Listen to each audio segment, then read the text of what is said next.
Next, from Springfield, State Treasurer Mike Frerichs holds a press conference to denounce the GOP's congressional tax plan for assigning a Social Security number to a fetus, a move which he and representatives from Planned Parenthood and Personal PAC say will undermine a woman's right to choose. This runs about 10 minutes.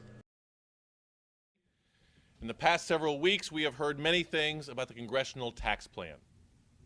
What we have not heard is how anti-choice foes are using it to push their agenda to eliminate a woman's right to choose. And that is why we stand here before you today, to make sure that everyone knows that the Republican tax plan, an effort that Governor Rauner has endorsed, is ladled with language to assign a Social Security number to a fetus. Let me say that again. Republicans are using tax reform to slip in language to grant a fetus a Social Security number. The answer to why is simple. Anti-choice forces for years have wanted to convey personhood upon a fetus in a misguided attempt to reopen Roe v. Wade. At a time when our country is divided, a time in which our country has never been more skeptical and suspicious of its political leaders, Republicans are using tax reform like some parlor trick to secretly attack a woman's right to choose. Now, I am watching this tax reform carefully because the plans thus far will hurt the vast majority of Illinois citizens, no matter what your definition of middle class. As treasurer, my eyes specifically were drawn to the proposed changes to the 529 college savings provisions. The 529 return refers to the part of the federal tax code that lets certain college savings efforts grow tax-free. In Illinois, 529 accounts are managed by my office, Bright Start and Bright Directions. They're some of the most highly regarded plans in the country. To open a 529 college savings account, one must have a Social Security number. What typically happens is an account is opened by an adult using the adult's Social Security number. When the appropriate time comes, the adult transfers that account to a child using that child's Social Security number. The Social Security number is the key because IRS rules mandate that a 529 college savings accounts be tied to a Social Security number.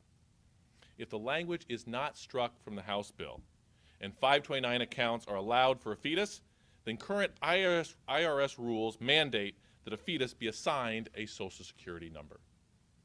Some might ask, how can we be sure that this is a secretive attempt to pursue a hyper-conservative agenda that has been rejected by most citizens in our country? Because the language addresses a problem that simply does not exist. I think the tax reform bill is bad because it hurts regular people. The tax cuts for regular people are temporary. The tax cuts for big businesses and millionaires are permanent. Homeowners would lose the ability to write off their tax payments. Big businesses would not. Teachers would lose the ability to deduct expenses to make classrooms an inviting place to learn, while big businesses would get a corporate write-off for a corporate jet. These examples are bad enough. And as the country focuses on these pocketbook issues, Republicans insert language into an obscure portion of the bill that could become the building blocks for a lawsuit to gut Roe v. Wade. And they want to return women's health care to the 1960s. We cannot allow this to happen. Today, I call upon Governor Rauner to use his influence with the Illinois Republican congressional delegation to strip this offensive language from the bill. Today, I call upon Congressman Peter Roskam, who is on the House Tax Writing Committee, to keep the women's health debate from the muddy waters of so-called tax reform. Congressman Randy Hultgren, Congressman Adam Kinzinger, and the entire Republican delegation must separate a woman's right to choose from this tax discussion. Women's health care cannot be treated like some throw-in tax deduction. Standing with me today are Terry Cosgrove of Personal PAC and Paula Thornton-Greer of Planned Parenthood. And I'd like to invite both of them to come up and make some remarks as well. Paula? Thank you. Treasurer, thank you for bringing us together today. Look, the American people have spoken when it comes to GOP's attacks on health care, but Congress refuses to listen. GOP leaders are so hell-bent on undermining the health care of millions, they're sneaking it into a tax bill. A tax on health coverage of no place in any legislation, especially not in a tax bill. Additionally, as the Treasurer mentioned, the House bill includes language that explicitly allows unborn children to be account beneficiaries on 529 college saving plans, defining unborn children in the statute. The only purpose for this language can be to advance a relentless agenda to undermine access to safe, legal abortion by furthering notions of personhood through tax codes and other legislative vehicles.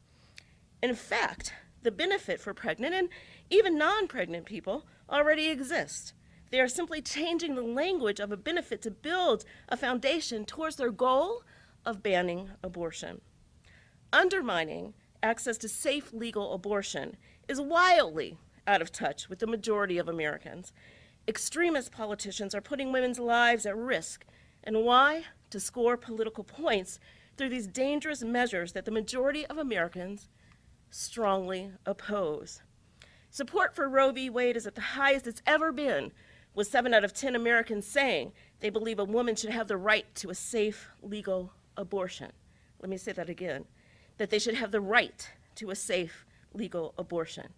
And that is more popular than Congress, the Republican Party, or the Democratic Party. This legislation is going to hurt women and their families, and we are not having it. This language must be stricken. Thank you. Thank you. Hello, my name is Terry Cosgrove, and thank you, Treasurer Frerichs, for bringing this to the public's attention. This language in the tax bill is nothing more than an attack on the right to privacy of those seeking legal abortion, but also calls into question the legality of birth control.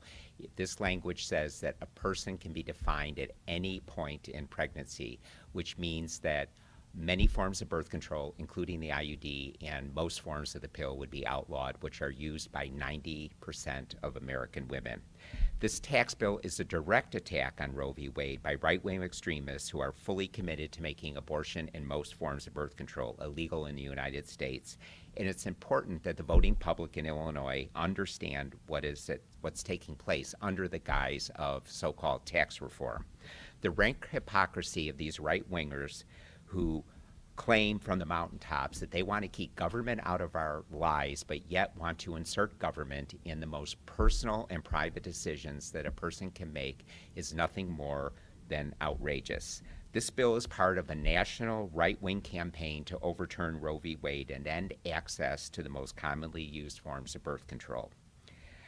With the vacancies that are looming in the federal courts, there's been an unprecedented number of federal court appointments that have been made under President Trump, and as we know, the future of Supreme Court justices remains in question.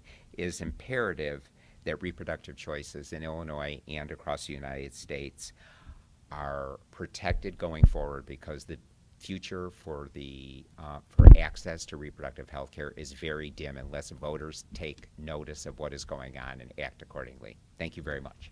Thank you, Terry. Right. Are there any questions? Seeing none, thank you all very much for joining us here today.